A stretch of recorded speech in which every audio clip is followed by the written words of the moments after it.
The moon has been sighted, so tomorrow is the first day of Ramadan. The moon has been sighted. Bishii waa la arkay.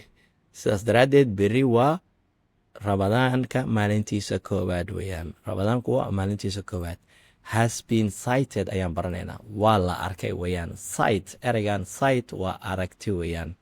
dhawaqiisana iska fiiri, inkastoo GH ay ku jirto, laakiin GH tan waa silent weeyaan. Sighted ayaa leeda. Has been sighted.